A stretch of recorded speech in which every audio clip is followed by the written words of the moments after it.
eh bien, c'est une spiritualité de la parole. C'est-à-dire que, moyennant la parole de Jésus, eh bien, nous faisons reposer sur nous l'Esprit Saint, qui nous rende disponibles par la foi au salut en Jésus. C'est un effort qui passe par un premier mouvement qui va vers l'intérieur et qui est de recevoir la parole de Dieu en soi, et de la laisser résonner en soi et même habiter le fond de notre être, de notre âme, de notre intelligence. Et puis ensuite, c'est un mouvement qui va vers l'extérieur, où nous tâchons justement d'offrir la parole à l'autre comme un don.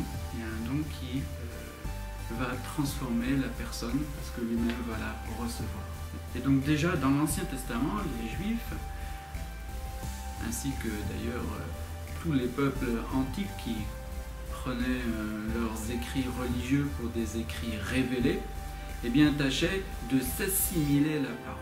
Et se l'assimiler par ce premier mouvement d'intériorisation qui passe par la mémorisation de cette parole.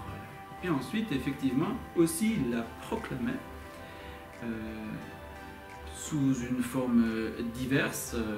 La forme, bien sûr, à laquelle nous sommes habitués, c'est la forme liturgique, mais pas seulement. À l'époque de Jésus, eh bien, cela se réalisait sous la forme d'école où le maître, eh bien, enseignait à son disciple en répétant la parole ce mystère-là du don de la parole.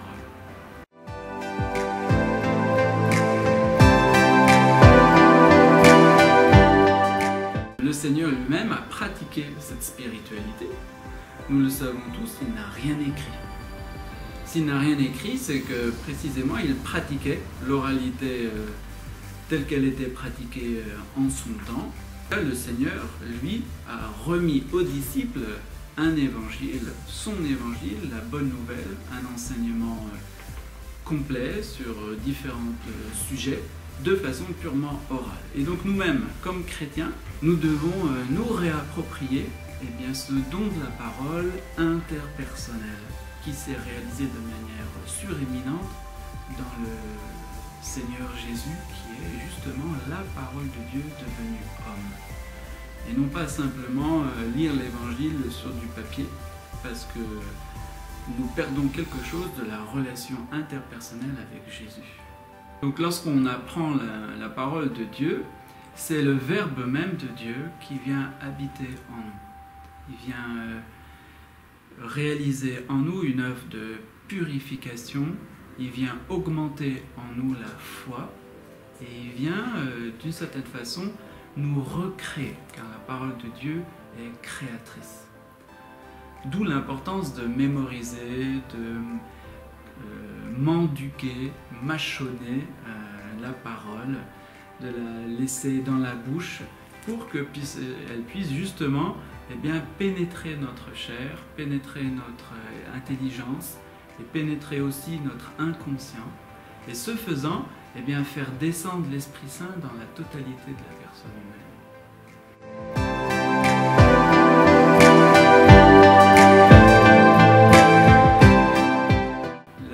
La transmission orale de l'Évangile procède par pas. Un pas à gauche, un pas à droite, que l'on répercute avec l'ensemble du corps et qui est lié à la structure bilatérale du corps. Nous avons deux yeux, deux mains, deux pieds, le corps est coupé en deux et le cerveau lui-même, nous le savons, est coupé en deux. Et donc la parole transmise avec le corps, nécessairement, eh bien, s'inscrit dans le bilatéralisme du corps, comme si parler c'était marcher. Lorsque l'on récite la parole, eh bien, il faut rendre aussi sensible le lien des mots avec les choses.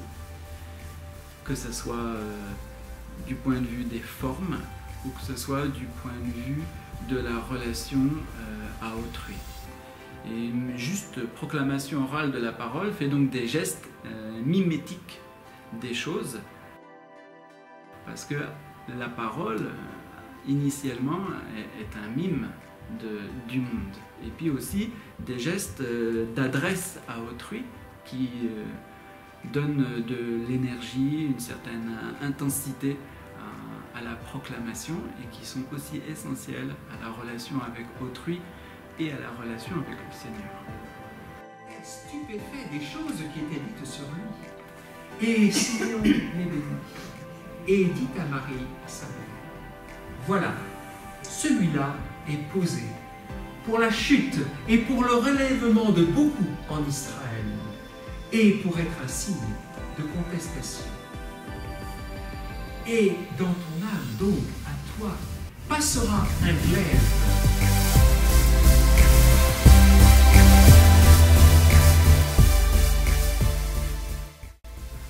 Pour pratiquer l'oralité, il faut évidemment une traduction adaptée, parce que nos traductions courantes sont faites à partir de l'écrit et souvent dans un esprit littéraire.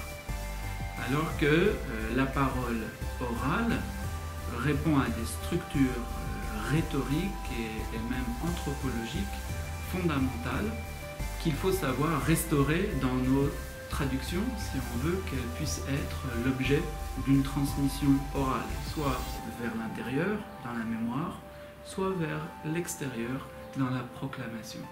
Et donc les traductions que nous avons proposées depuis quelques années sont destinées à rendre possible une véritable mémorisation et proclamation de la parole. Et ça veut dire que toutes les fois que nous utilisons notre corps, eh bien nous le faisons en utilisant notre gauche et notre droite. Et donc les traductions que nous avons essayé de rendre du texte présentent un texte distribué en fonction de la gauche et de la droite, et aussi du haut et du bas, en sorte que la parole est comme un tissage qui se fait autour d'une croix, à partir de laquelle eh bien, nous pouvons mémoriser en profondeur, dans notre inconscient, la parole, et la transmettre avec exactitude à autrui.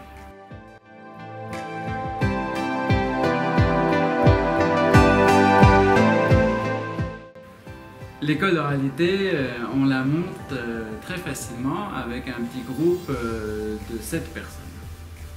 C'est le nombre de personnes le meilleur. Pour laisser le temps à la parole d'être mémorisée, en l'entendant réciter par plusieurs personnes, et puis en même temps en ne fatiguant pas trop ceux qui récitent, en étant plus que 7. Il faut un premier récitant qui proclame la parole au groupe, et puis ensuite chacun eh bien, répète la parole qu'il a reçue, l'un après l'autre. Et quand on a fait le tour, quand chacun a récité le bout de phrase qui a été proclamé par le premier récitant, on récite tous ensemble pour s'assurer qu'on est bien OK sur ce qu'on a appris. Puis ensuite on passe à un deuxième verset, et ainsi de fil en aiguille, un troisième verset, puis un quatrième verset, puis un cinquième verset, jusqu'à ce qu'on ait fini eh bien, le texte. Quand on récite, à chaque fois donc on fait une récitation personnelle, lorsqu'on récite le bout de phrase qui nous a été donné, à chaque fois aussi, au terme de chaque tour, on récite ensemble, tous ensemble. Et il attendait la consolation d'Israël, et l'esprit de sainteté était sur lui. Il lui avait été dit, de la part de l'esprit de sainteté, qu'il ne verrait pas la mort, jusqu'à ce qu'il ait vu le Messie du Seigneur. Lui, celui-là, il était venu dans l'esprit au temple. Et tandis que ses parents le faisaient entrer, l'enfant Jésus, afin qu'il fît pour lui comme il est prescrit dans la loi, il le reçut sur ses bras et bénit Dieu et dit, en conséquence, tu es en train de le délier, ton serviteur, mon Seigneur, selon ta parole en paix. Joseph et sa mère, donc, étaient stupéfaits des choses qui étaient dites sur lui, et Simon les bénit et dit à Marie, sa mère,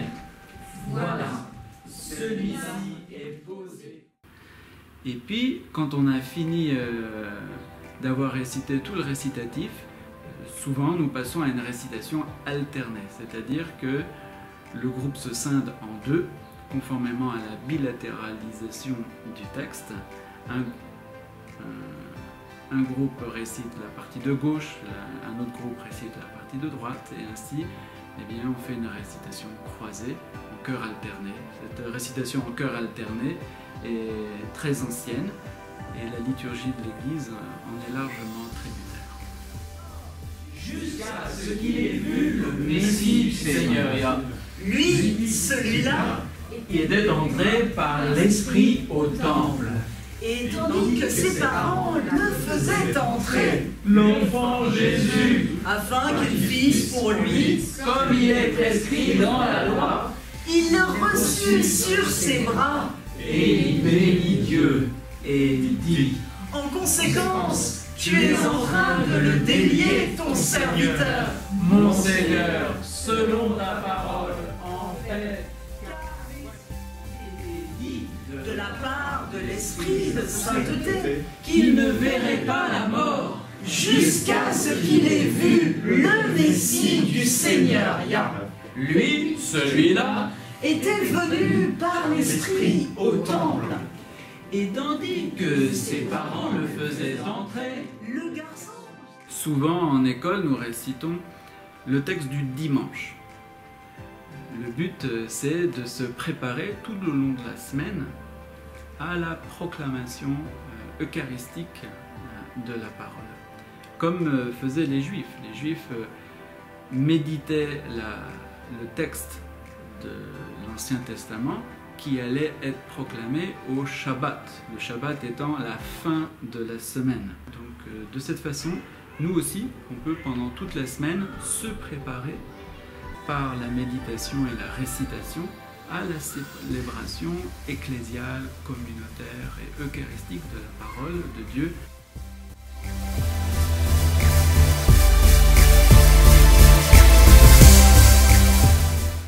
On peut monter une école d'oralité avec tout le monde, depuis les enfants jusqu'aux personnes avancées en âge.